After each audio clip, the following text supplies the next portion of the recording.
I've never been the type of guy who dreams about a big wedding. I'm not antisocial or anything. I just don't care about being the center of attention. Flashy stuff has never impressed me. I drive a 4-year-old truck. I like grilling in the backyard. And when I think about marriage, I picture quiet mornings, shared coffee, maybe a dog. Not a horse-drawn carriage and fireworks over a country club. So when I proposed to Amy, I did it my way.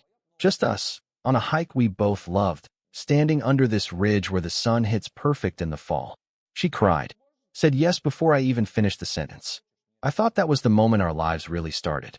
For a while, it felt like it. But the deeper we got into wedding planning, the more I started feeling like a background actor in a show she was directing. There were Pinterest boards, group chats with her sisters, endless vendor meetings. She'd come home giddy about a florist who could build a suspended flower garden over the dance floor. And I'd blink, doing mental math about how much something like that would cost. At first, I didn't say much. I figured this was just the honeymoon excitement talking. Let her have her fun. But then she booked a wedding planner who cost more than some people's rent and told me we were doing a weekend-long event with themed cocktail nights and a pre-wedding yacht cruise. Babe, it's once in a lifetime, she said. We want people to remember this forever. I wanted to say, I want to remember our marriage, not go into debt over a party. But I didn't. Not then. Things came to a head when we sat down to look at the preliminary budget. Amy had it all color-coded. $17,000 for the venue, $12,000 for catering, $8,000 for photography, $6,000 for a string quartet that only plays vintage Disney scores. I remember just staring at it. $104,000, not including the dress.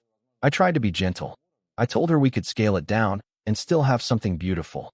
That maybe we didn't need gold foil embossed invitations or custom dance choreography. She got real quiet. Then she said, "So, you're saying my dream doesn't matter?" "No," I said.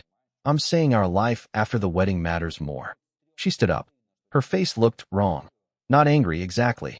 Just ice cold. "I knew it," she said. "You're already backing out." "What?" "Amy, I'm not." But she was already walking toward the door.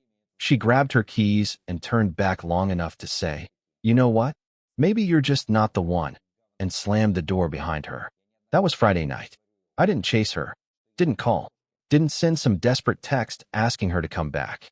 Instead, I stood in the kitchen, staring at the door, and asked myself one simple question. Why the hell did that feel like a relief? She left me a voicemail 2 hours later. I didn't answer the phone when she called. I just saw the transcription pop up. "You know what? Wedding's off. Maybe you're just not the one." I sat down at the kitchen table, poured myself a whiskey, and listened to the silence in the house. I should have been heartbroken, but I wasn't. I was tired. Tired of pretending I was excited about being someone I wasn't, just to keep the peace. Tired of hearing that every compromise I suggested was an attack on her dreams. Tired of the feeling that I was footing the bill for a production I wasn't even starring in. So on Saturday, I got up early. I took the engagement ring off my insurance plan. It was a platinum setting with a round-cut diamond, 3 months of my salary. Gone with 2 clicks on the app. Then I drove to the boutique where we'd picked up her designer wedding dress. I'd paid in full weeks ago. They raised eyebrows when I walked in alone. "I need to return a dress," I said. "Are you the bride?"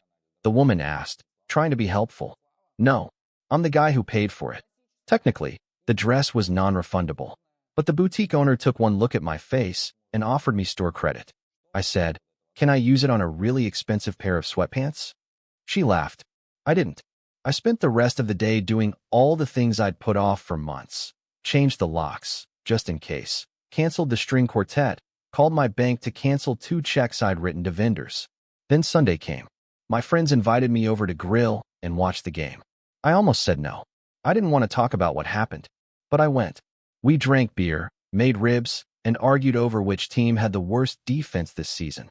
Not one of them asked about the wedding, and that meant more to me than anything Amy had done in the past 3 months. When I got home that night, there were 6 missed calls from her. A few texts. "Can we talk?" I didn't mean what I said. "Can you just call me back?" I didn't. Because by Monday morning, I realized something. The fairy tale only works when both people believe in it. And I stopped believing the second she walked out that door without even trying to have a real conversation. This is only the beginning of how everything changed. And trust me, what came next wasn't what anyone expected. By Monday evening, Her messages got longer. Paragraphs now. Rambling, emotional ones. I just needed space. I didn't mean it like that. I was scared. You know how much this wedding meant to me. I don't want to lose you over something so stupid. And finally, can we please just talk? I didn't reply. Not because I was trying to punish her, but because for the first time in a long time, I was actually thinking clearly. The space she created by storming out gave me exactly what I needed: perspective.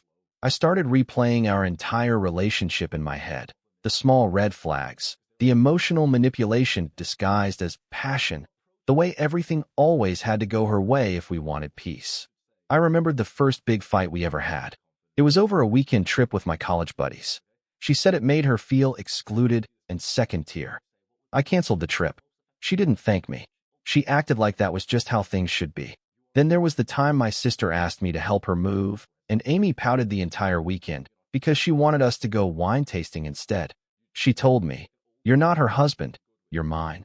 Like I was property to be claimed. It hadn't all been bad, but the pattern was there, now that I wasn't too close to miss it. Amy didn't want a partner. She wanted an audience. And I was done clapping. By Tuesday morning, I finally texted her back. Not a long reply. Just, "I'm not angry. I just think this breakup might be for the best." She responded within seconds. "You're breaking up with me? Over a fight?" I didn't say anything. I left it there. Let her sit in it. She called. I let it go to voicemail again. I listened later. She was crying. "You're really just done?" That word echoed in my head. Done. Yeah, I was. Not because I didn't love her. I did in my own way. But because loving someone shouldn't feel like negotiating a hostage situation every time you say no. Later that day, her best friend Mia messaged me. She and I had always gotten along. One of the few people in Amy's circle who treated me like a human being, not just the groom. Her message was short. "She's spiraling. I don't know what happened, but I think you really broke her heart." I didn't respond right away. I reread it a few times. Then I told Mia, "I think she broke her own." There was no answer after that. The call stopped for a while, but the whispers started. Mutual friends, ones I hadn't heard from in months, suddenly had opinions. A guy named Carter, who I only met once at a dinner party, DM'd me. "Real mature bro." She was devastated. One of her cousins tagged me in a quote meme about men who throw away good women because they're scared of commitment. But the best one was a voicemail from her mother. I hadn't spoken to that woman more than twice in my life. She called me "What's his name" at Thanksgiving. Her message said, "I always knew you weren't serious about her. You strung her along for years, and now you're throwing her out like trash? Shame on you." I almost laughed. Years? We'd been together for 18 months. I guess in Amy's version of the story, I was the villain. And that's when I realized there was a story. She was telling people a version that made her the heartbroken heroine, blindsided by a cold, distant fiancé who emotionally abandoned her before the wedding. The truth? She called off the wedding. Not me. I just accepted her decision faster than she expected. She thought I'd grovel. She thought I'd beg. She thought I'd play the role of desperate man trying to win back his runaway bride. But I didn't. Because once someone says you're not the one, how can you ever really go back to pretending you are? About a week later, I ran into her brother, Ryan, at a hardware store.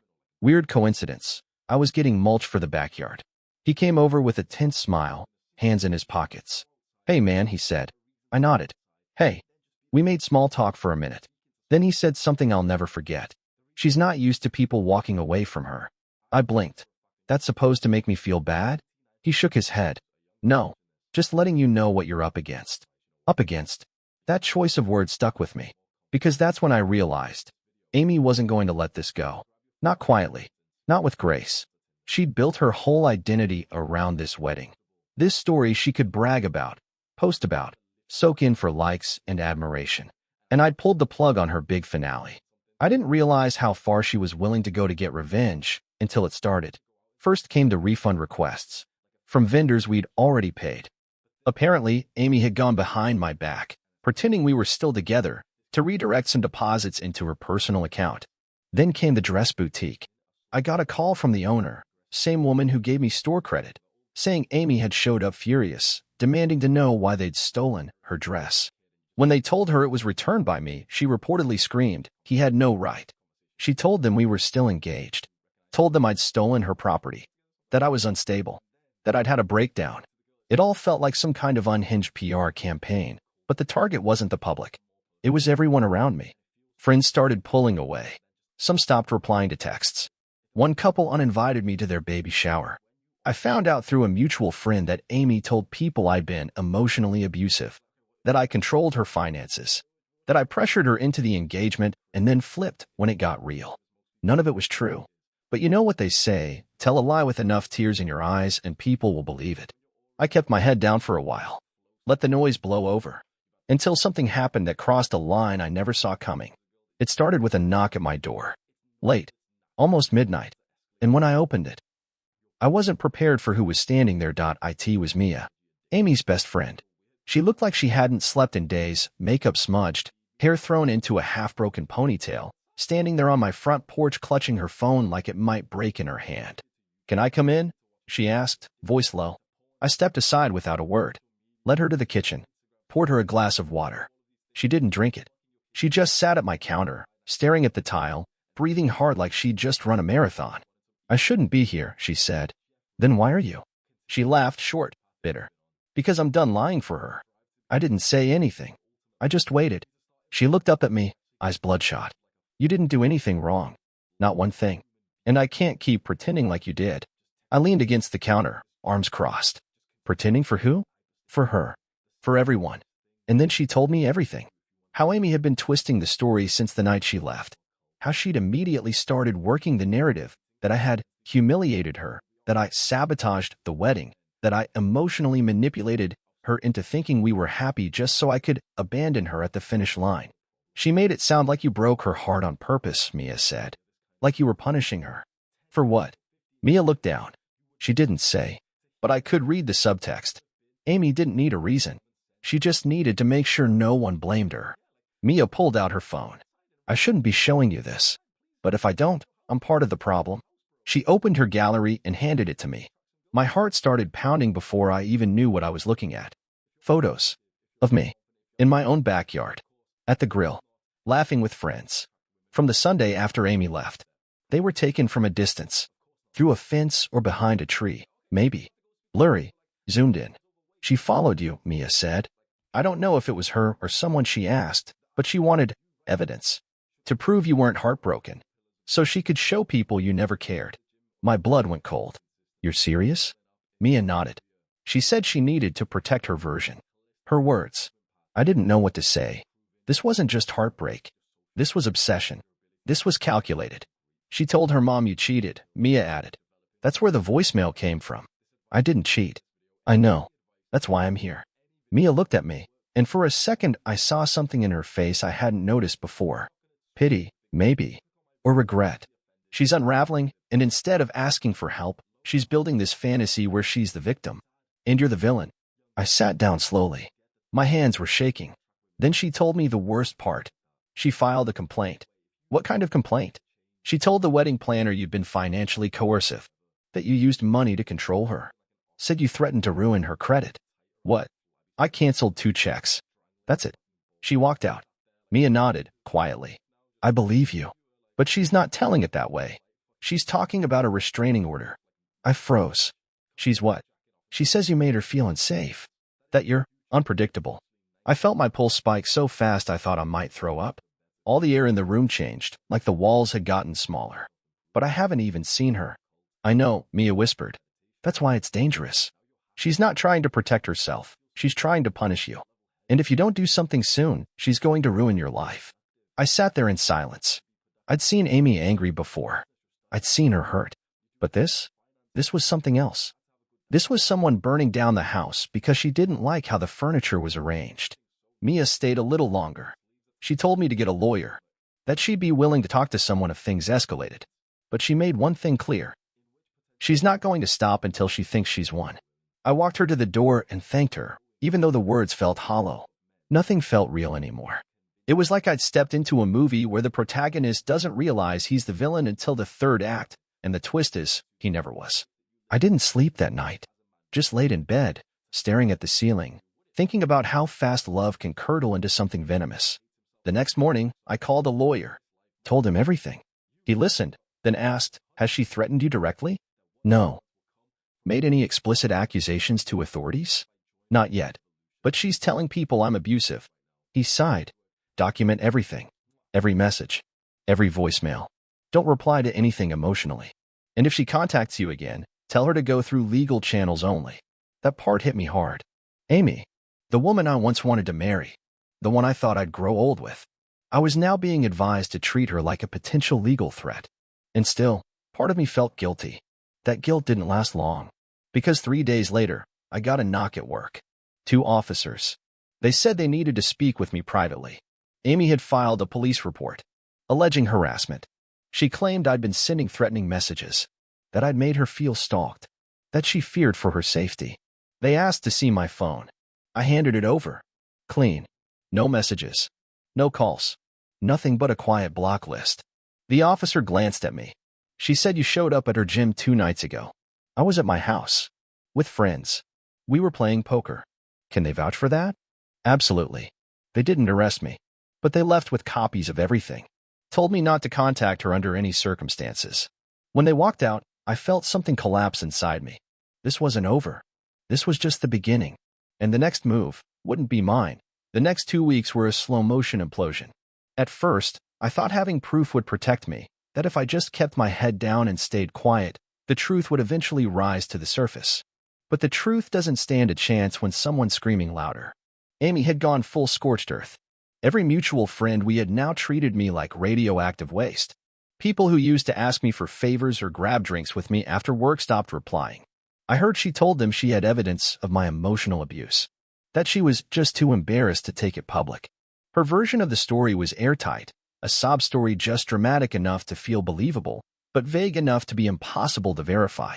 She told people I'd love-bombed her, then withdrawn when I got bored. She said I was passive-aggressive, that I made her doubt her worth, that I isolated her by cutting off wedding plans. Not one word of it was true. But it sounded true if you wanted to believe it. And a lot of people did. Even my job started to feel shaky. HR pulled me into a routine meeting. Said someone had called the office claiming I was under investigation for harassment. It wasn't true. I wasn't even charged with anything. But the damage was done. That night, I sat in the dark, trying to figure out how someone could unravel your life with words. No proof. Just the right tone. The right tears. The right audience. That's when I realized I needed to take control of the story. Not to hurt her. To survive her. So I met with my lawyer again. This time, I asked what it would take to get ahead of this. He told me about a civil protection order. Not the same as a restraining order, more like a legal boundary that says, if you push this further, I'll push back harder. We filed one. Submitted the voicemails. The screenshots. Mia wrote a statement. She included the photos Amy had taken of me without consent. The lawyer said it wasn't a slam dunk, but it was solid. The court date was set for a Friday. 3 days before, I got another knock at my door. Not the police this time. It was Amy. I didn't open it. She stood on the other side of the door for nearly 5 full minutes, knocking softly, then harder. Finally, she spoke. I know you're in there. I said nothing. I didn't think you'd actually let it get this far. Then she laughed. Just a short, brittle sound. Like she was trying to find humor in a tragedy she wrote herself. You think this is going to make you look good? Taking me to court? Still, I said nothing. Her voice shifted. Less anger. More desperation.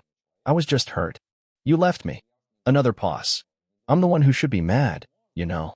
You promised me forever and then you just disappeared. The irony almost made me choke. But I stayed silent. Eventually, she walked away. I watched through the peephole as she stood on the sidewalk, stared at my house like she didn't recognize it, then got in her car and drove off.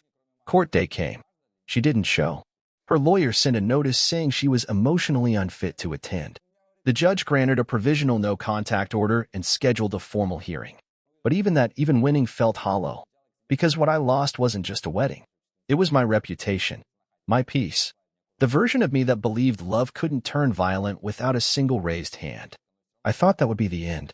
But Amy wasn't finished. She filed a counterclaim. Said I had been stalking her. She sent the court a series of heavily edited screenshots, messages she had clearly altered to remove her own words. My lawyer spotted the manipulation immediately, but it didn't matter. The court had to take it seriously. Now I was locked in a legal standoff with a woman I once bought a ring for. It drained everything. Time, energy, money. And then, one night, I got a message from someone I didn't recognize. The profile had no picture, just a name, Kelsey R. It read, "You don't know me, but I know Amy. I'm her ex's sister. You're not the first." My heart dropped. We started messaging. Kelsey told me everything.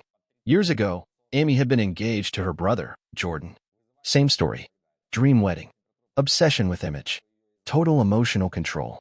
When he backed out, she told people he'd emotionally shattered her and left her with trauma. Kelsey said Jordan tried to fight it, tried to explain. But the moment he pushed back, she wrote, she got nasty. Started calling his work. Spreading rumors. He ended up moving 2 states away. I asked if she had proof. She did. Screenshots. Voicemails. Even a photo of Amy slashing Jordan's tires, something they never reported because they didn't want to make it worse. She offered to testify if things went to trial. My hands were shaking as I read it. Everything clicked. Amy wasn't heartbroken. She was addicted to control and allergic to rejection. I sent it all to my lawyer. He said we had more than enough now. Enough to shut her down, protect myself, and maybe, just maybe, hold her accountable for what she'd done. The last court hearing was brutal.